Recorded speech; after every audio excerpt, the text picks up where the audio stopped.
Roll call, please, Kristen. Okay. Albertson?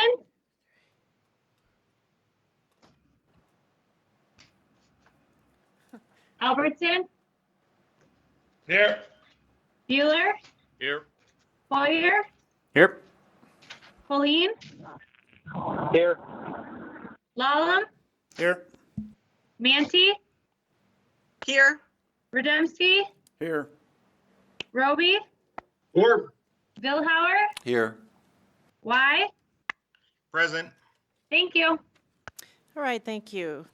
First item on the agenda here is approval of the consent agenda. So moved. I have a motion by Lallam, Second. a second by Vilhauer. Any discussion? All those in favor signify by saying aye, and those opposed signify by saying nay. Roll call vote, please, Kristen. Albertson? Aye. Bueller? Aye. Hoyer? Aye. Pauline? Aye. Lallam? Aye. Manti? Aye. Rademski? Aye. Roby? Aye. Vilhauer? Aye. Y? Aye. Thank you. Motion carries. All right, thank you. The next item on the agenda is the public comment period. And this is the time reserved for anyone who would like to make a public comment to step forward and do so. If you're calling in, please state your name into the microphone and say permission to speak before making your comment. And we'd like your name for the record. Is there anyone that would like to speak? Not hearing anyone, we'll go ahead and move on to approval of the agenda. Moved. Have a motion by Vilhauer and a second by Lallam. Any discussion? All those in favor signify by saying aye. Those opposed signify by saying nay. Roll call vote, please, Kristen. Albertson? Aye. Bueller? Aye. Hoyer? Aye. Pauline? Aye. Lallam? Aye. Manti? Aye. Rademski? Aye. Roby? Aye. Vilhauer? Aye. Y? Aye. Motion carries. Thank you. Item A on the regular agenda is acceptance of bid for the golf course greens Blue 1, Blue 2, and Red 8 replacement project. And I'll get a motion and then Motion to we'll approve. have discussion. So a motion by Lallam and a second by Rademski. And we have the Park Rec and Forestry Department Director online, Terry Kelly, and I will let Terry tell us about the bids. Hey, thank you, Mayor. Thank you, Council. Is my screen shared at all? Yes, it is. We can see it. Okay. And I apologize to the council. The timing to get this on the agenda supporting document didn't work out with the holiday and our bid opening on Thursday. We did open the bids for the three greens, Blue 1, Blue 2, and Red 8. If you look, we did have two bidders, Dunick and Landscapes Unlimited. The base bid low was Dunick at $294,300. At the time we opened, we wanted to accept deduct alternates 2, 4, and 5. So down here in the notes section, that low bid from Dunick at $294,300 with the acceptance of alternates 2, 4, and 5 as deducts, that would have been $16,300 for a net bid of $278,000. What we had in balance of our golf course improvement fund was $268,500. If we did do the project, we would owe an additional $6,500 to our consultant for construction management and producing the final documents, which left us a net bid, with the net bid acceptance of $278,000, left us a negative budget balance of $16,000. Through a lot of talks with our consultant staff, our board president, we found that these are far from competitive. These are about $30,000 more per green than we paid in 2015 when we bid out the yellow course. So ultimately, we are looking to recommend to you as a council to go ahead and reject these bids and do a rebid in 2021. With that, we would approach a few outstanding projects we have that are smaller in nature and use a portion of that $268,000. We would carry over 200,000 to put that with our 2021 capital dollars. And that would give us money to tie both the 2020 project we're going to rebid and the 2021 into one package, which should give us more competitive bids. So with that, I will answer any questions from the council or staff. Okay, Councilman Lallam? Terry, on this one, any idea why they came in so much higher? Yes, they were very upfront and honest. I'll stop sharing here. They do not need the work. They're very limited green contractors. These are definitely Midwest, if not national, contractors, and we went to bid because of COVID. We waited to go to bid on this project, and we just missed the openings. By the time we bid, they had more than plenty of work, and they admitted that. So I think it was a case of, you only want 3 greens. If you want them, we'll get them done, but you're going to pay for it. So I think we're doing the fiscal responsible thing of moving this to a winter bid next year. But yeah, they don't need the work. Okay, thank you. All right. Other questions or comments from the council? So, Mayor, just for clarification, do we have to make a motion to reject or just not vote If in you favor?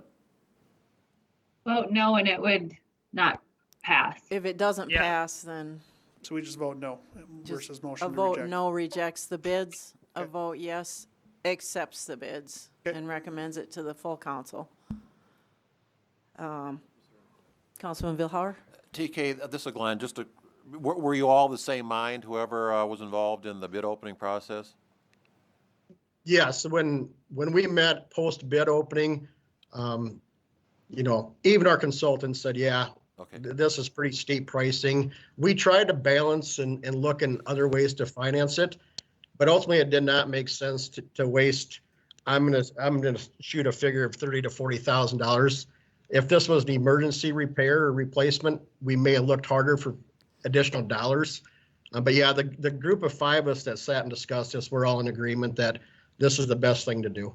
okay, thanks, TK. You bet. All right, thank you. Anyone else? Okay. Heath Von Eye, the Public Works Director, would you like to speak? Yeah, thank you, Mayor. I was just going to point out, if it is voted no to reject the bids, we would then subsequently, of course, want to remove that from the regular council meeting consent agenda because it is held on there as an acceptance of that bid. I Right. assume we would just remove that. Is that correct, Matt? Yes. This is Kristen. I think what we would have to do is actually put it on, because as this is just a committee meeting and not the council, I think we do have to formally reject the bid. We So I can- think it would have to be on as its own agenda item for the Right. council meeting. We'll pull it off the consent agenda, put it on the regular agenda, and if the council wants, I'll give you the opportunity to do a different motion before getting a motion. Anyone else? Thank you, Heath. And Glenn, just to clarify another comment on your question, I did meet with Kristen today as well. And, I think, Kristen, if you want to comment too, but I think Kristen was definitely in agreement with the decision to postpone this project till 2021. I agree. All right. If no one else has any other questions, I'll get a vote, and a vote aye will accept the bids, a vote nay will reject the bids. So, Kristen, roll call vote, please. Okay, Albertson, Name. Bueller, No. Hoyer, Nate. Pauline, No. Lallam, No. Manti, No. Rademski, No. Roby, Vilhauer, No,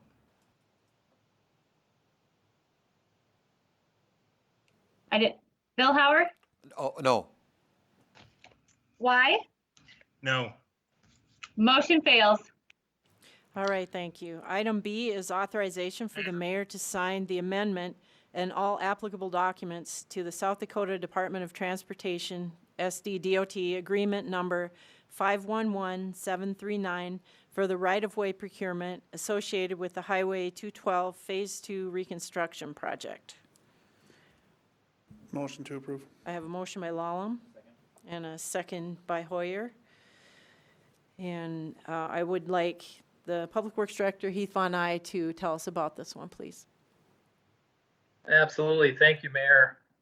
It's great to be back, by the way. Thanks for the time off. If I'm a little rusty today, forgive me, but we had an enjoyable family vacay, so it was much appreciated.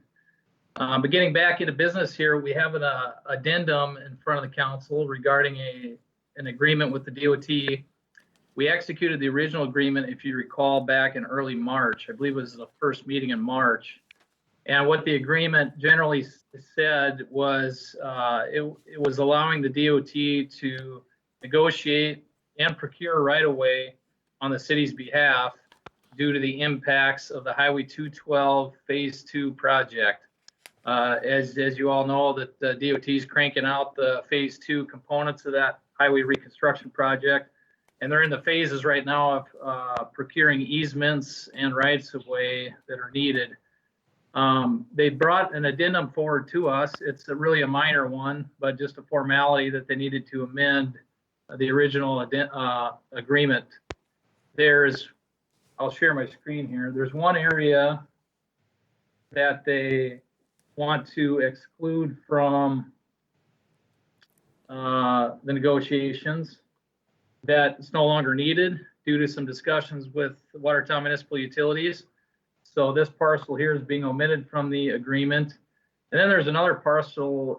I don't have an exhibit for this one, but it's similar to this one shown on Exhibit A. It's a minor 0.03 acres. It's parcel 44 that's being added to the agreement. The rest of the terms of the agreement stay the same. They just had to make these couple small changes due to the needs based on the finalized design and discussions with utilities. And I've also got a copy of the original agreement here. I did confirm as well that in this agreement, it reads to me as though the cost will be paid completely by the DOT for these negotiations. And the only cost that I've been presented with relates specifically to 14th Street, where we're going to be vacating some right-of-way.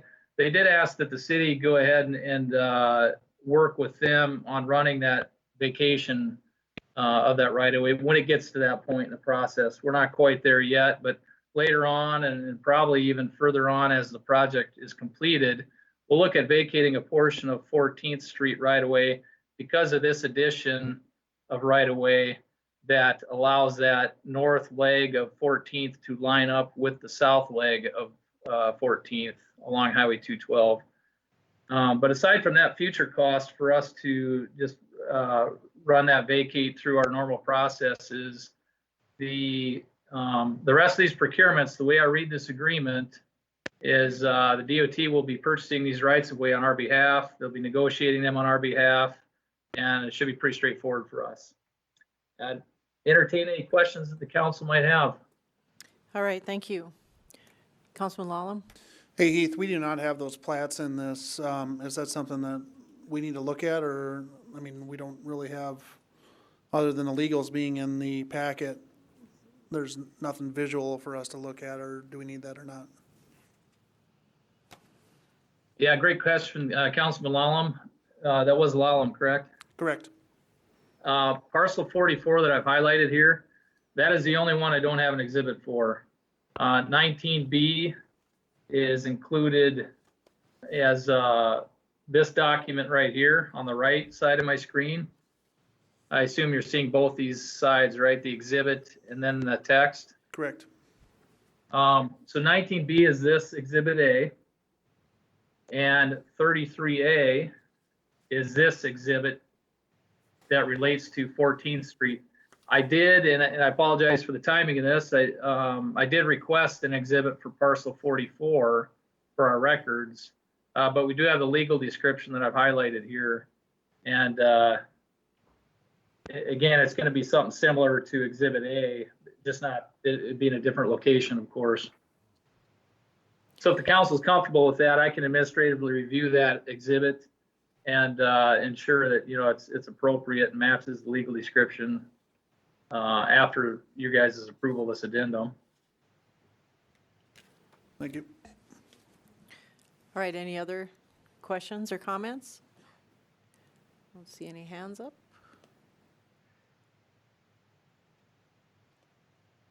All right, I'll get a roll call vote, please. Kristen? Okay, Albertson, Aye. Bueller, Aye. Hoyer, Aye.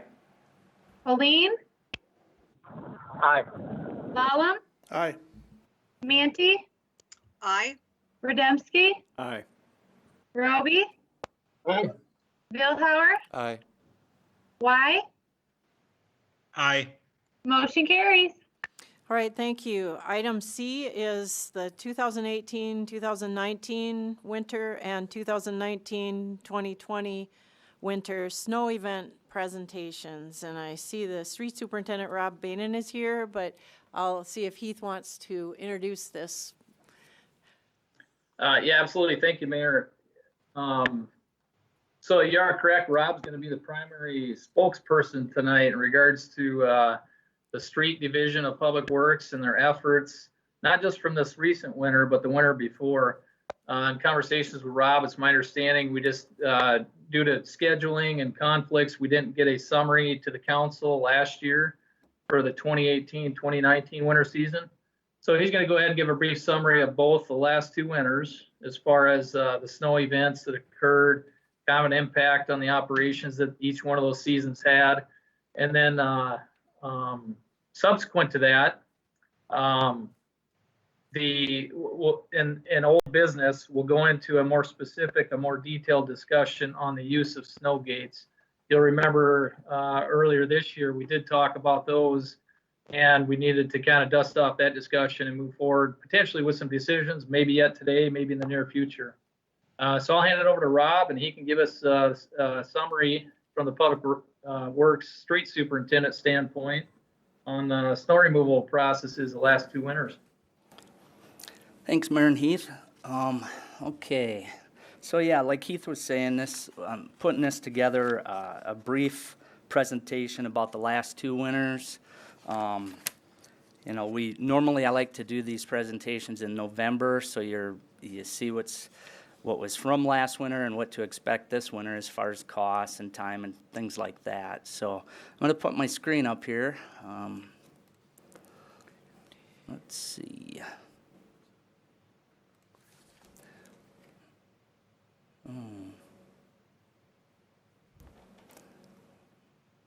Okay, we don't have the right presentations not up here.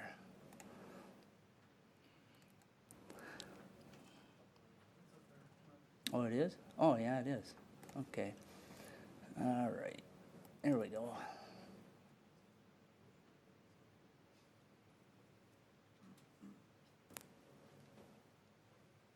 It was spinning, wasn't it?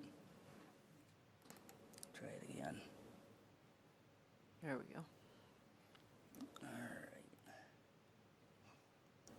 Okay, so basically, like I said, this will cover 18 and 19 and 19 and 20. And it'll just be a brief presentation about those two snow years, so you get some of the highlights. Some of the priorities of snow removal and ice management, of course, we always focus on the highways first, 81, 212, and 20, and then we go into emergency snow routes, schools and hospitals. We always hit those as soon as we can. And then we work on the downtown business district. I've actually made it a goal to include some of the stuff that's not on the snow route map, but North and South Lake Drive, the South Bypass, Willow Creek Drive, and Airport Road. And then anytime police and fire calls, if they have something special they need help with, we drop what we're doing and we go help them out. And actually, 2 winters ago, we had to help them quite a bit to get to some of the locations they needed to help people with. So, this is just a brief view of the current emergency snow route map. Everything in red is emergency snow routes. or primary routes that, like to the lake, we plow out to the lake. That's an area up here that we do. As you can see, everything in the blue, the state takes over and goes each direction from there. It goes west, east, north, and south. Okay, variables to count for during each snow event that we take into account in these summaries or presentations: the ice, the snow depth, the density of the snow, which is wet or fluffy, staffing for the street department and contractor availability, equipment breakdowns, the wind causing replowing, days of the week for cost. You know, weekends and holidays cost a lot for the city, for city staff. You know, and as far as the time that we start plowing and end plowing, time of year. In the spring, you have faster melting. Snow is wet and heavy, longer days in the spring of the year. Then brine or, you know, pre or post treatment. All right, overall costs that we track during each event are contractor charges, cutting edges, sand and salt mix, standard wages, overtime wages, brine, fuel, and gas. And we do not include repair costs in this summary, as it's pretty irregular. You never know if you're going to have a $200 breakdown or a $10,000 breakdown. So we just don't include those in these summaries. All of our accumulations that we've tracked for the past several years have been through the National Weather Service. So the information they give us, you know, we use that as our gold standard. We have actually started tracking more information, and you'll see that as I go on through the presentation. In the winter of 18 and 19, we had 32 total events. 13 of those events required us to plow, hire contractors and help plow. 25 of those events were actual snow, and 7 were drizzle, rain, that type of thing that turned to ice. Okay, this is a breakdown of several of the events. It shows where we spent most of our dollars. If you'll see, like event number 1 is basically just a little bit of de-icing we had to do. We had a little bit of ice out there. It cost $254. That was it. If you go up to event number 5, I don't know if you guys can see my cursor here, but event number 5, it shows a total cost of $4,200. We used some brine on there too, I believe. And actually in last winter, we didn't use much brine. I know I'm getting ahead of myself there, but the winter before in this, we did use brine occasionally. A lot of it had to do with temperatures. The temperatures were very cold 2 winters ago, so that we're not able to use brine when it's really cold. It's good up or to about 15 degrees, and below that, you start causing more issues and creating something that would help us. So, event number 6. Let's see. I'm going to back up on my stuff here. I have information written down. Okay, let's see. Event number 6. That is an event, you'll see I do have a slide a little bit later on that shows a little bit more detail, but you can see it was a very expensive event. Well, we did plow it. It was 1.9 inches by the National Weather Service, but it was, to us, it was more than 1.9 inches, and so we did plow it. You'll see it was about $29,000. Some of the contributing factors that you'll see that are typical in some of these, wind causes replowing, weekends and holidays create expensive overtime, the depth of the accumulation, and then cleanup continuation from previous events also are included in these event costs. Okay, let's see. You can see some, with these last 2 slides were minimal amount of snow and ice, and we considered minimal to be under 2 inches of snow, and that's why the first slide that I just had up showed 1.9. We have one here that shows 1.1. The factors, let's see, event number 26. I think I also do have that, and I'll show you. I'll just go to these slides so you can see what we have. This here shows all the major events and the costs. I'll let you stare at that a little bit because that'll probably bring out some questions about specific events. You can see down below here it shows the amount of snow that we had for each event. And we did put the date that the event started in the blue in each box here.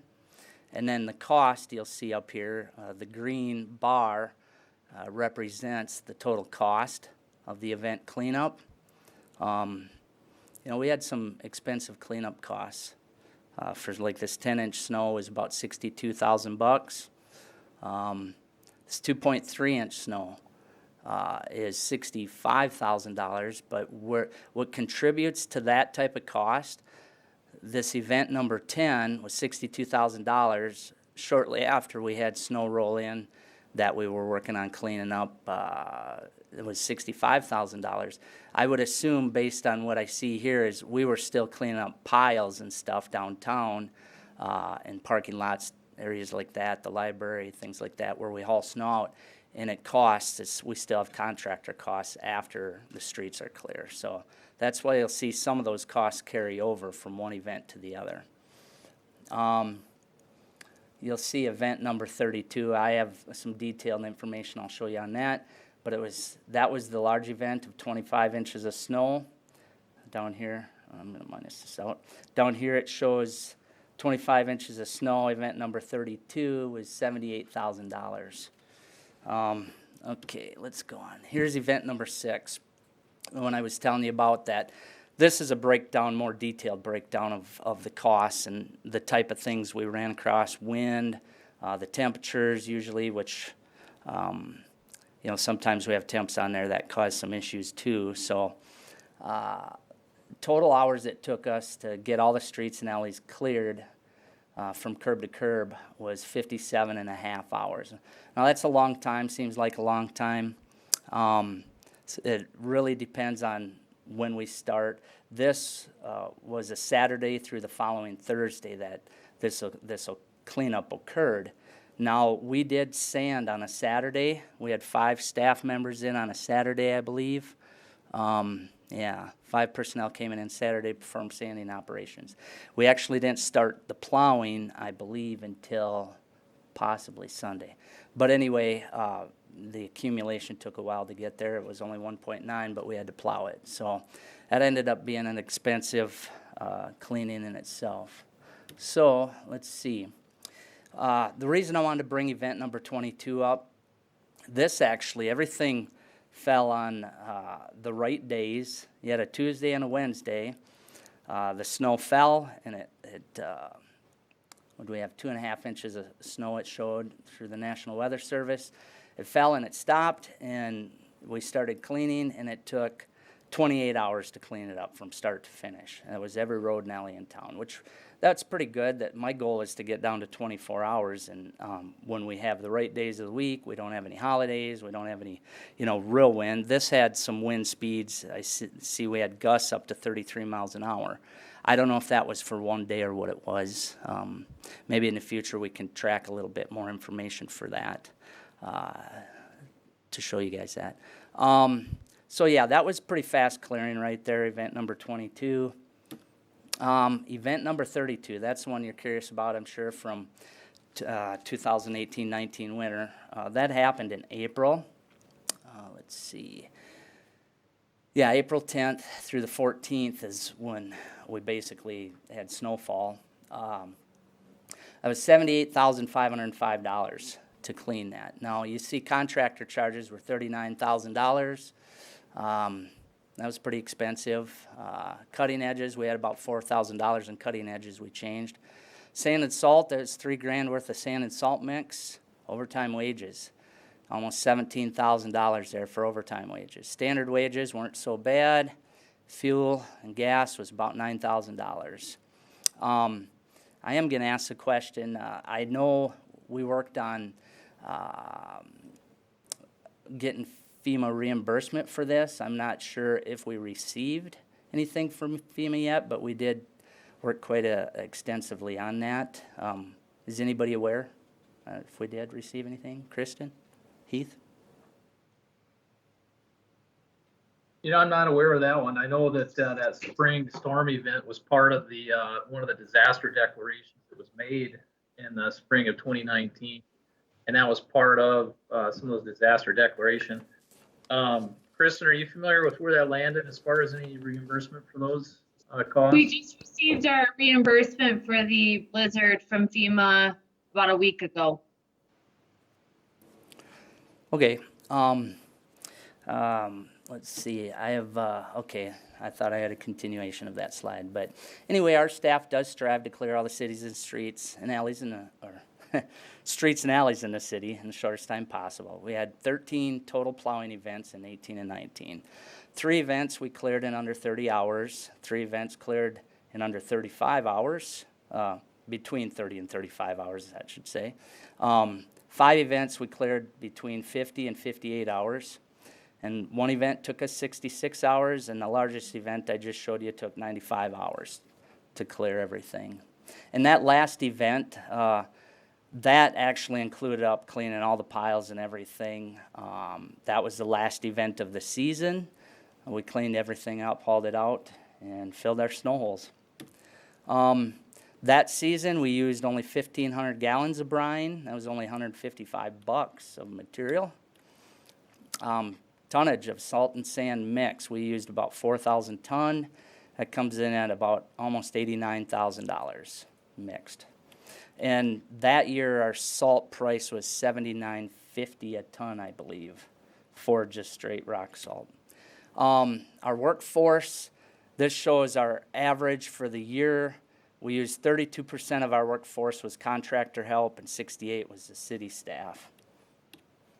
There's what you're really looking for. For 18 and 19, the total cost, not including equipment repairs, but was $650,000 almost, just shy. I'll let you stare at that for a minute because it, we have cost breakdown of like just ice management, so that would be just sanding of $2,273 per event on average. And per event on average for snow removal when we're plowing is $25,000. That was in 18 and 19. Councilman Vilhauer? Rob, looking at this, the standard wages, would we not have those wages were it not for the snow event? Or explain that a little bit. That's correct. I included the standard wages in there just as a cost for these events. Okay. But you are correct about that. We would be paying the Okay. standard wages either way. So actually, you could take $101,000 off of that total if you wanted to. I included in these summaries, and maybe, you know, I shouldn't. I've also considered including breakdowns of equipment, but I don't feel we're really looking for that cost so much. Maybe some are. I could do that though. Rob, on that topic, on the breakdowns, why don't you factor those in? It really comes to inconsistencies of cost of breakdowns. Sometimes we have the $200 breakdown, and sometimes it's, if you lose an engine, it's $40,000. But it could be included in.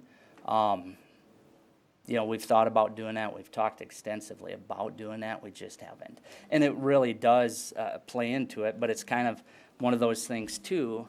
We use those machines for a lot of things during the year. If it breaks down during the week, we're not even plowing snow with it and stuff. Do we consider it as part of one of the snow event breakdowns? I don't know.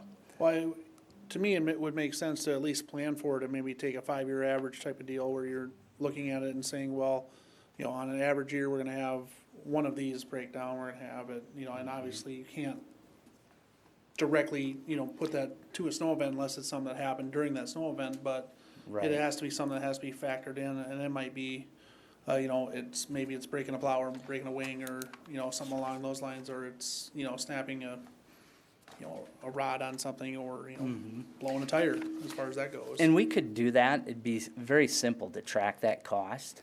And maybe we'll do that moving forward, and we'll have it there, just, you know. Another something. way you could do that would be to have an amortization of the piece of equipment itself and give an hourly use, given an expected life of the equipment. And I mean, when you're using an old beater that isn't costing you a lot per hour, it's gonna have more breakdown costs, but over the life of it, that all averages out to an equipment hourly rate. And then you've got your wages already, and you used equipment A for 12 hours and equipment B for 22 hours, and you can, like FEMA does for Right. our events. Essentially, then- you're making a depreciation Yeah. schedule on it based on how much you use it, so. That would I mean, probably you know how be- many hours you're gonna be utilizing on a typical year. I mean, you have it broke down, how long it took you to do move snow.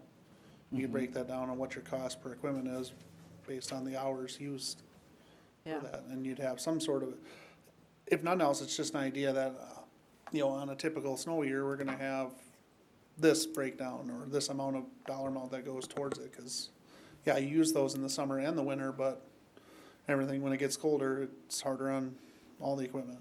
Yep. Yeah, we can definitely track that and actually, the idea of getting a cost per hour of wear and tear, basically, you know, that would be good. That'd be information that I think everybody would want. Yep. All right, on to the next slide. Now we'll go into a brief presentation of the 19 and 20 year.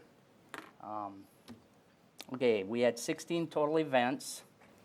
6 of those events, it required plowing.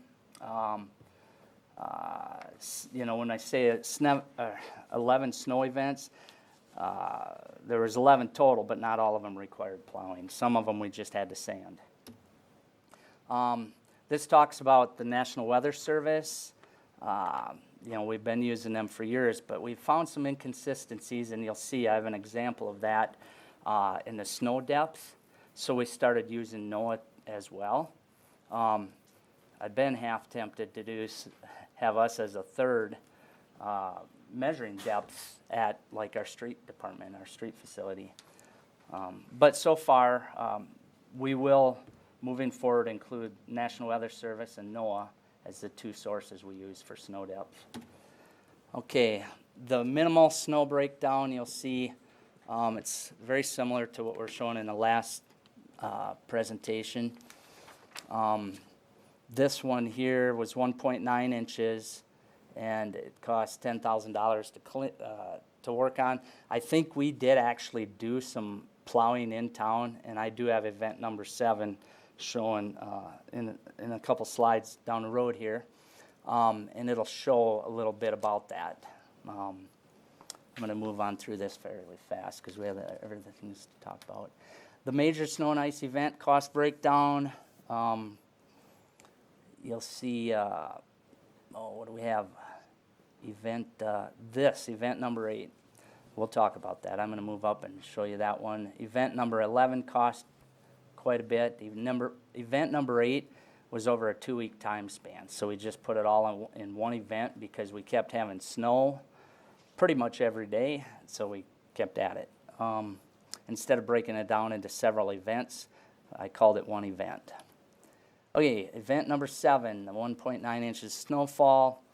You'll see down here, we didn't plow any residential areas in red right there.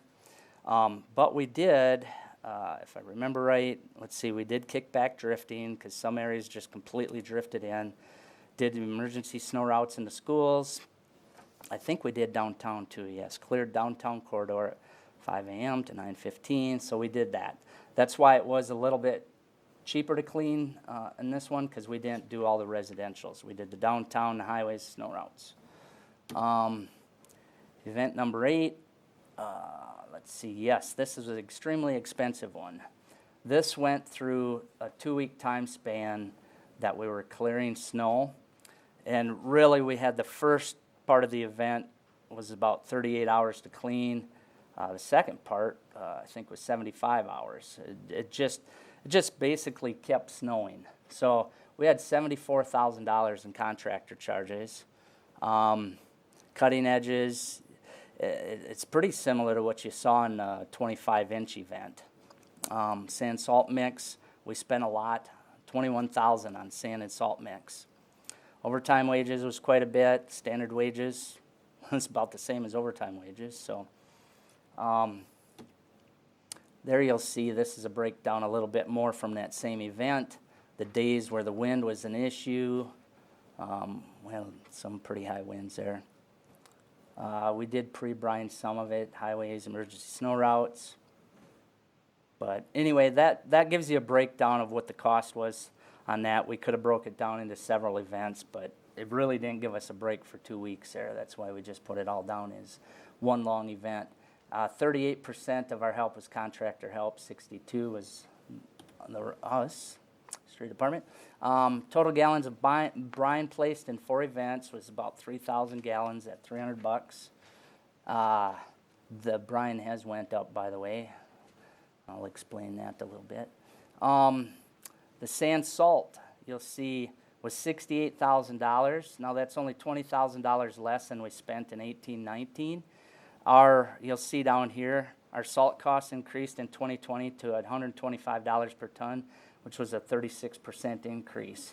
One of the mines down south closed down, so there was 3 mines producing rock salt, and last winter we had issues getting salt and everything went up. The cost went up quite Is a bit. that mine back open? I don't know if it is. I haven't checked yet, but I'll be doing that pretty soon. It's a good reminder. I'm gonna write that down. All right, let's see. As you'll see, 65% of our workforce was street department and 35 was contractors. That was the average for last winter. And there's our total cost last winter, including the wages we were talking about. But yeah, so it was quite an expensive winter, really. For, you know, the first part of it was busy. We had a lot of stuff going on with sanding. Really, most of our winter we spent a lot of the time sanding. We did spend a lot on that. So I better get moving into the other thing I want to tell you is we're going to put all the summaries that we've done over the past, I think, 4 years on our website. So if you want to see detailed summaries and a breakdown of this, that will be on our website. We're working with IT on that. It's not on there yet, but it will be soon. So that's that. All right, thank you. I see Don Roby has his hand up. Don, do you want to say something? Thank you, Mayor. Rob, my understanding is our general rule of thumb is if we get a 2-inch snowfall, we'll plow. Is that still the rule of thumb? And how does that compare to other cities in South Dakota? That's correct, Don. We do a lot of it is based on how wet and heavy the snow is. If it's light and fluffy and we get 2 inches, sometimes we can get away without doing anything to it other than sanding. If it's wet and heavy, we do generally plow it. Other communities, 2 inches is pretty standard until you get to like Rapid City. I'm surprised they do what they do, but they get away with wait until 6 inches is fallen before they start clearing. Well, half the time it melts over there. Right, and you're exactly right about that. If it's We don't in the have that hills, luxury. they're placed at the bottom of the hills, and it's just perfect for a good thaw. But generally, 2 inches is pretty standard. Right, Councilman Y? Thank you. Rob, a question for you. I know it's July 6th, but winter's right around the corner. How are we looking for this winter? I know you said you've had trouble in the past hiring staff and things like that. Will there be any changes come this winter with what the city does versus the contractors, or with employees or hiring part-time people? That actually, the next presentation, which I don't know if I'm going to have enough time for that, Mayor, will speak a little bit to that. You know, as far as our staffing, we're one short as far as full-timers and one short as far as seasonals go. Contractor help is still looking pretty good. Last year, they were great. We had great contractor help last year, and it looks like this year probably will be similar. A lot of what you're asking there, I think a lot of it has to do with how we move forward with snow gates which will be another presentation. I just don't know if I'll have enough time now. Don't you guys start at 5 or 5:30? 5:30. I Oh. mean, if we've got, Hope we have all kinds of time. how long does your presentation take? It might take a couple hours. No, it won't take long. I'll buzz through it pretty quick, and we'll get to the meat of Can the you do it in discussion. 15 minutes? Absolutely, yep. Councilman Rob? Bill Howard, do you have? Oh, okay. Yeah. If I may, Rob, you said you still need one full-time employee and one seasonal employee. Where are we as far as a city? Are we allowing you to hire that, or is there a freeze on that right now? Right now, I think, well, we have filled one position. We were short 2 full-timers, and we did fill one. Right now, we do have a freeze on the other one. The seasonal, I haven't even asked about that at this time. So I guess we'll see going into winter. Councilman Lallam?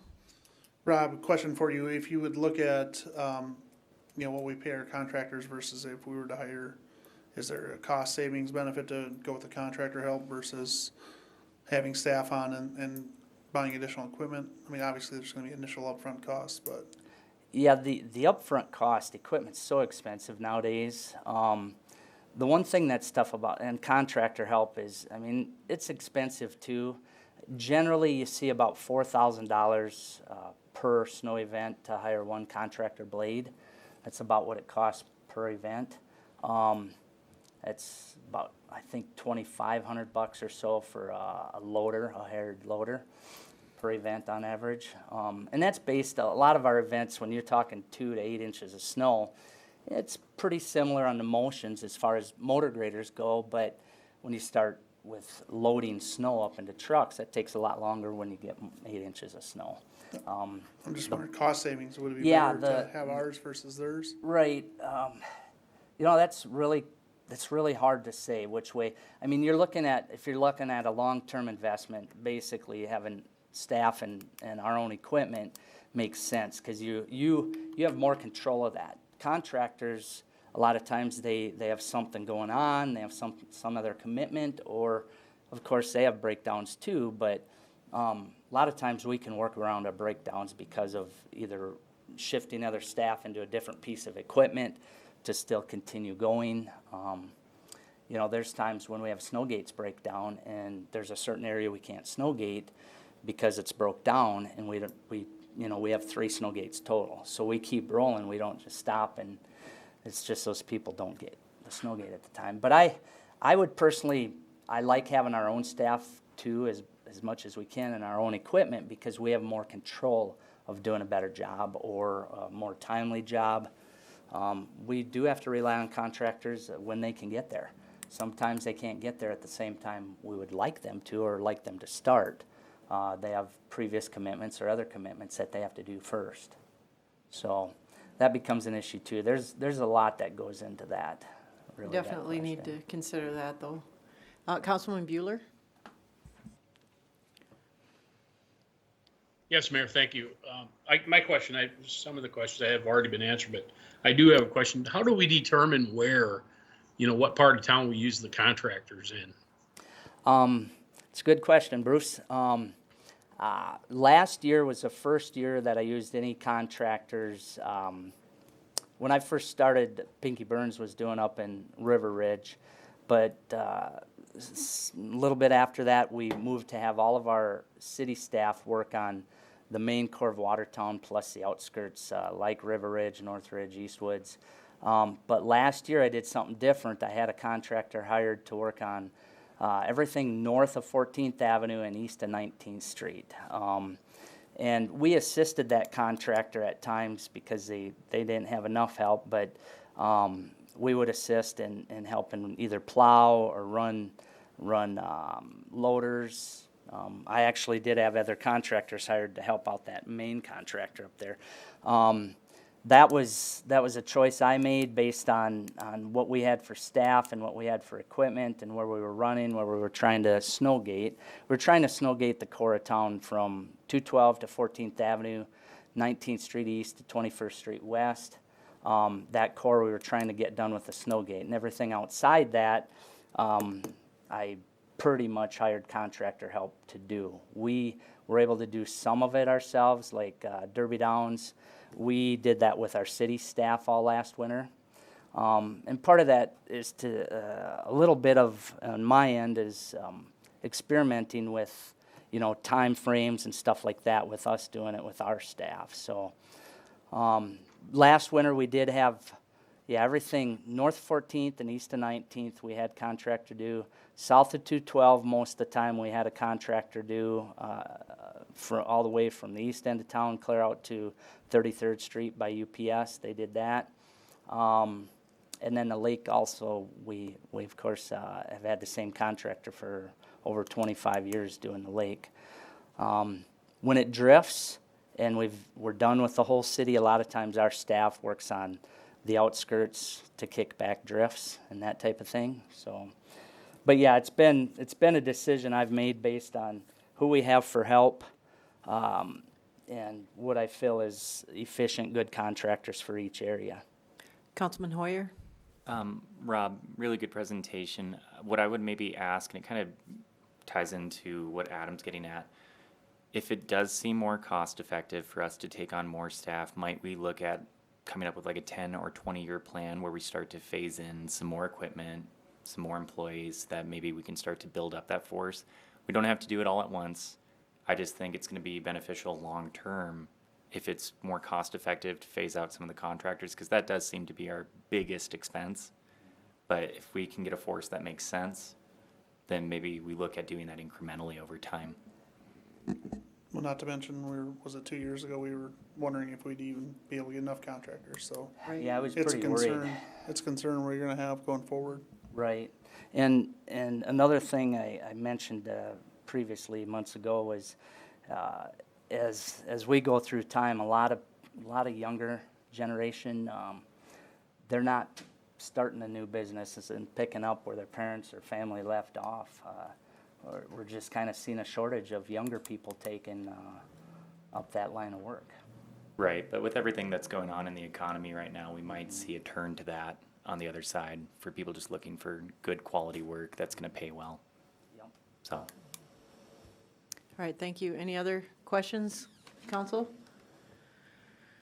Mayor, I have one more for Rob, just a Okay, quick one. Rob. Rob, you said that you did use, we did actually do Derby Downs ourselves this last winter. We did, yep. We used our city Did we use staff to do gates, that. Rob, out there at all? We didn't use gates out there. A lot of times, it's funny that Tim LaFramboise and myself went out there quite often and did that area while the regular staff was doing their routes. So I tried to help out, and I had Tim helping out a lot more too. On some of the events, especially that ran on weekends where I could get in the machine, I'd try to help out too. So that's we didn't have, I can't say we didn't always have snow gates to help. I know most of the time we didn't have staff and equipment to help with snow gates or snow gating in that area. Thank you. That's a good segue. Councilman Hoyer? Sorry, I'll make it quick. Rob, something for you to think about too. I don't know if this is going to be beneficial or helpful to you, but if you ever feel that maybe we need to modify our ordinance about like cars parked on the street and you having to go around them to be a little more strict and motivating to get your car off the street so that the street plows can do their job better, I mean, just come to us with that and propose it. I mean, if that's like a pipe crazy thing to like come up with, like, let us know. But if that's what you guys need to be more effective and basically, because at the end of the day, I think the community wants to support our street department and getting the snow off the roads. So if we need to, you know, kind of be a little stricter about that, and that would help you guys, I mean, you just got to let us know. Yeah, that would definitely be something we need to talk about. I do, before this winter, I'm going to come back to you guys, and I have a new proposal for emergency snow route map, an official map that we would have, but we could talk about that as well. So. Okay, well, I'm going to move into the old business section and let Rob continue on with the Snowgate use and mailbox reimbursement discussion. Unless, Heath, did you have anything that you wanted to interject before he gets going? I would just interject with Councilman Wise questions on the staffing. That's definitely something Rob and I will keep a close thumb on the pulse to make sure that, if we have some absolute needs that we have in the foresight here, we want to make sure those are filled before the next winter comes. Yep. Decisions in this next discussion will affect the necessity of, or I should say the total workforce that we have in-house. The Snowgate discussion is a pretty critical one, both from a staffing perspective and from an equipment purchasing perspective. And I'll let Rob run with it from here, and we can talk about those details. Thanks, Heath. Okay, right into the Snowgate discussion. I'm actually gonna breeze through a couple of these slides. Some of it takes long. I've actually talked with you about some of this stuff in previous presentations. You guys know the facts and stuff that we've went through about Snowgates, what's the pros and the cons. Some of the pros, the Snowgates do work well early in the season, and they work well under 5 inches of snow. They can definitely be a good thing for people, especially early in the season. Let's see. Rob, just want to interject, that's an and, though.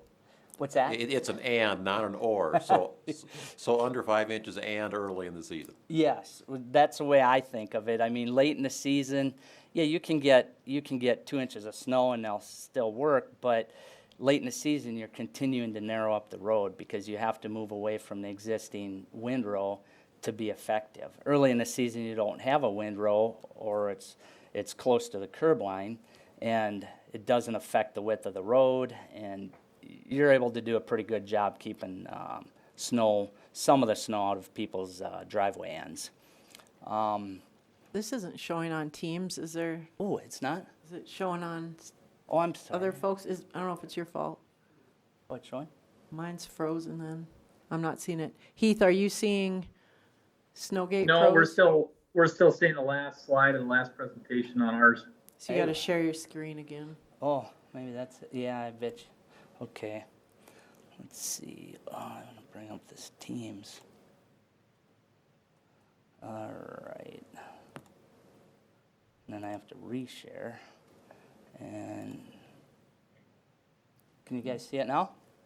Yep. There you go. Thank you. Sorry, you guys. I don't know what I did there. All right. I don't think I can move that. Okay. Let's see.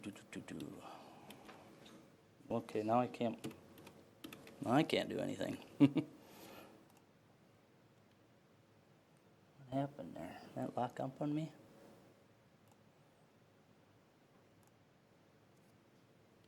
There we go. Yeah, okay. All right. Basically what we were talking about, staying away from the existing windrows. That's very important to get the Snowgates to work well in front of driveways. With Snowgates, we're able to stack the snow about, excuse me, about 30 inches tall. Okay, some of the cons, the cost of Snowgates, at least last year, they were about $8,000. They do require six-wheel drive motor graders. Now, some people have asked about four-wheel drive motor graders. Would it work? I think it would work until you start trying to push wet and heavy snow. We've had our six-wheel drive motor graders just sit and spin with snow tires when the snow's been 5 inches of wet and heavy or even more. So I would say we'd be crazy to get four-wheel drive motor graders for doing Snowgates. The snow. Hey, Rob. Go ahead. Sorry to interrupt you there. Could you, just for context, what's the price of a four-wheel drive motor grader in comparison to that six-wheel drive? They're quite a bit cheaper. I think you can get them around $75,000 or so cheaper. They definitely are more reasonable. They charge you a lot for that extra, that pulling front axle. So But snow gates reduce the speed of plowing by 25 to 35% by 2 or 3 miles per hour.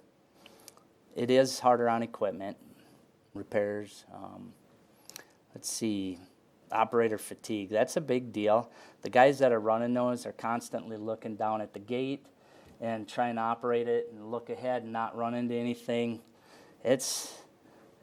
I've briefly ran a snow gate. Yeah, I appreciate those guys, what they're doing in their machines. So, yeah, some of this stuff is information, you know. Snow gates do require 4-man team. Without snow gates, we would be able to run 3-man teams, which would allow us to have 4 total teams rather than 3 with our current staffing numbers. This would increase our plowing speed and allow for the most practical and efficient use of our personnel and equipment. Can you guys see that? Did that switch to current plowing Yep, teams? it did. Okay. Right now, we have our current setup from last winter. We had 3 teams with 1 snow gate per team. Each team consisted of a lead operator and a blade, plowing the driving lane, an operator and a blade with a gate plowing the edge, and then a plow truck or a sander truck following, and then a wheel loader. Now, we didn't always have the staff to do one or the other. Sometimes we had sander guys. We had 2 guys run around and trying to cover everything we were doing. So when we were short staffed, we made exceptions. We either didn't have a wheel loader or a sander truck. Contractors, you know, of course, they're a 3-man team. In that case, I try to put together 3-man teams with usually 2 blades or 1 blade and a plow truck. We always need a blade on the driving lane to get through the ice and hard-packed snow. The truck or plowing blade or plowing truck, wheel loader, cleaning intersections. A lot of times we help the contractors, and we always sand their areas afterwards, and then we always try to supplement if they're short on people in their areas or we couldn't get available help, then we'll help where we can. Last winter, I told you already about the area that we snow gated last winter. A few questions to ponder. This will come up at the end, so that's what you want to look at. Cost of 2 additional snow gate teams. Now, we talked about this briefly before too.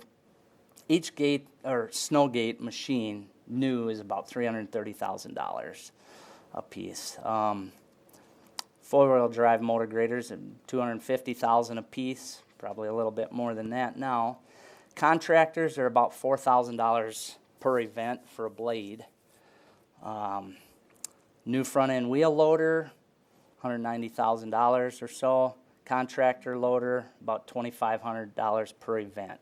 So it gives you a little bit of an idea of cost of contractors in comparison to 2 staff members or 2 blades for 2 staff members.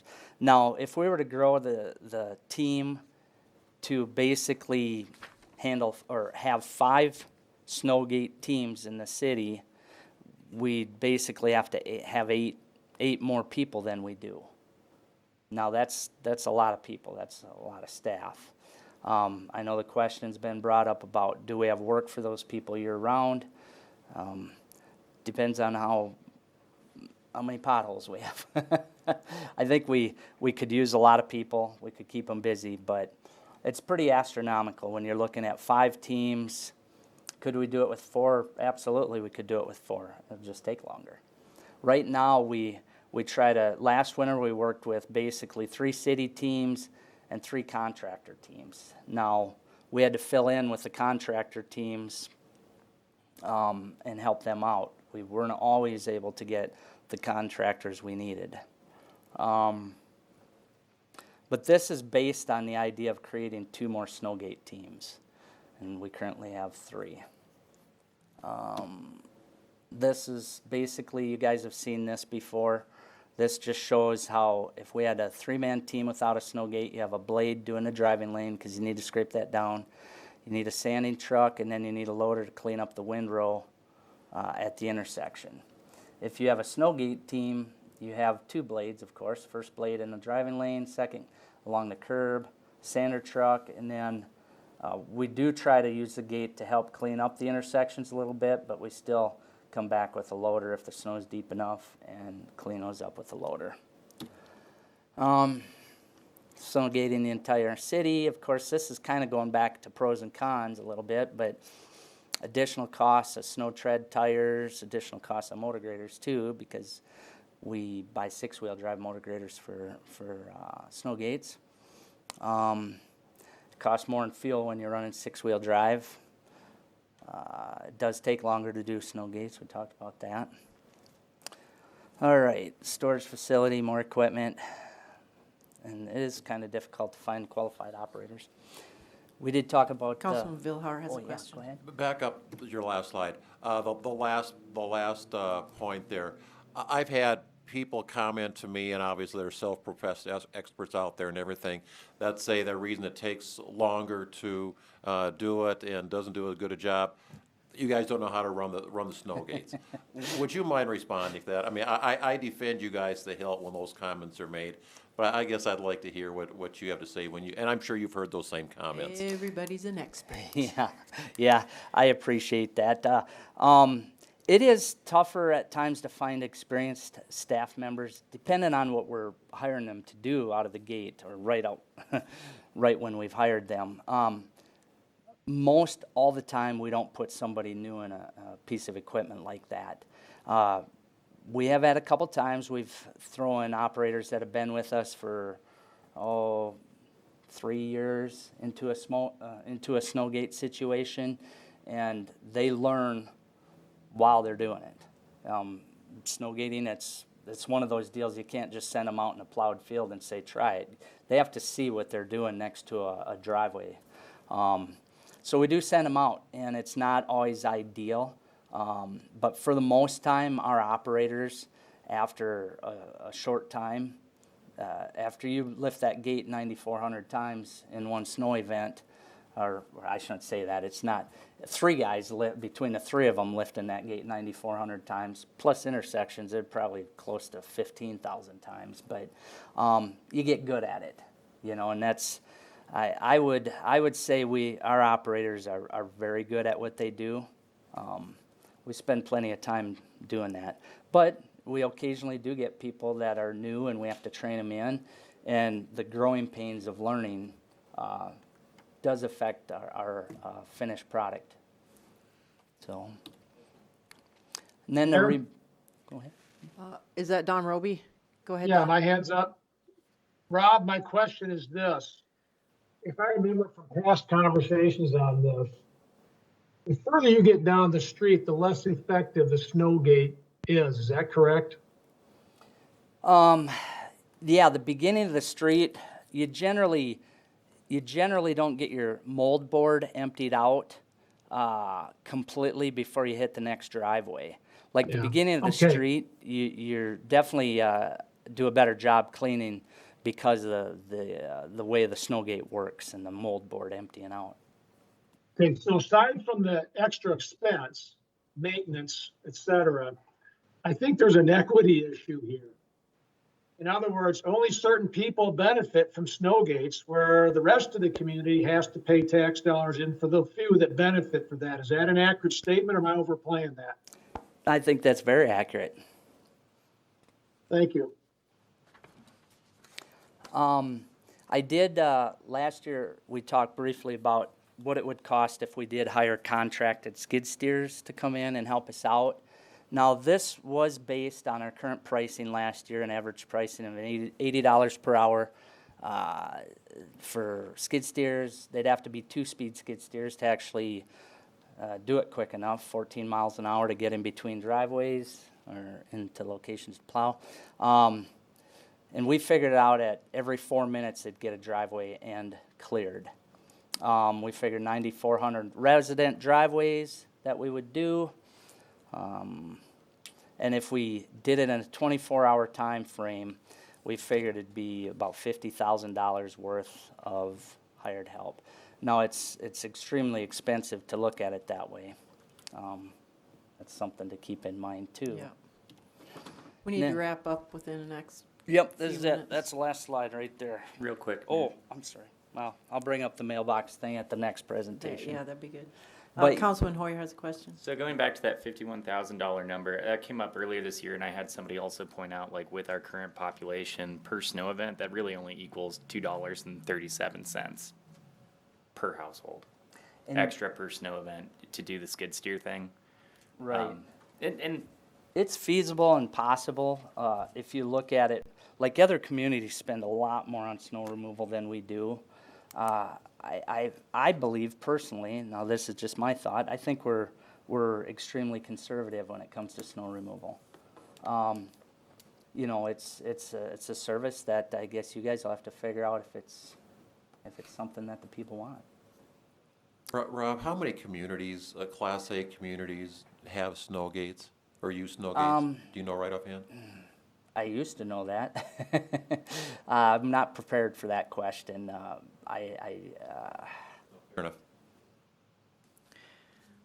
Probably changes too. So, I mean, this is good things to think about, that we're not done with the Snowgate conversation, but we need to decide as a community which direction we're going. If we're going to continue just doing some neighborhoods, then how do we decide who gets to have it? I don't think we want to do that. I think we either want to either expand and do everyone with snow gates, or eliminate them and not do snow gates. If we eliminate them, maybe we want to consider driveway snow removal as an option, which is probably cheaper in the long run. Councilman Hoyer? so the other side too, I mean, if we can manage to kind of get the price tag under control a little bit and we add to some of our teams, then does that open us up to having some more folks available to attack things like potholes in the community? I know that's such a buzz thing within the community. Rob knows too.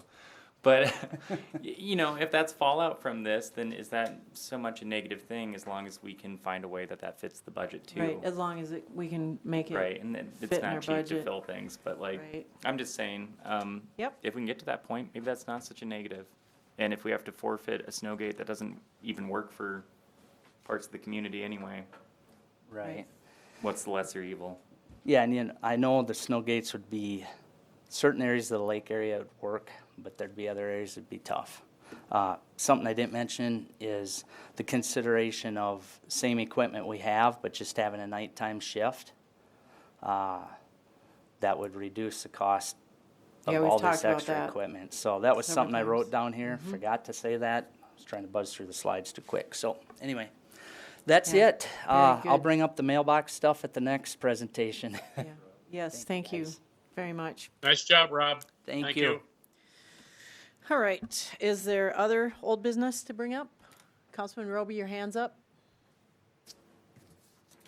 All right, Oh, no hand up, okay. Anyone? How about new business? Anyone have any new business? Not seeing any. We will not be going into executive session pursuant to SDCL 1-25-2. And so we can be adjourned. And I declare the meeting done. And we will re-adjourn at 5:30. That's just 5 minutes. We'll take a brief break for our full council meeting at 5:30. Thank you.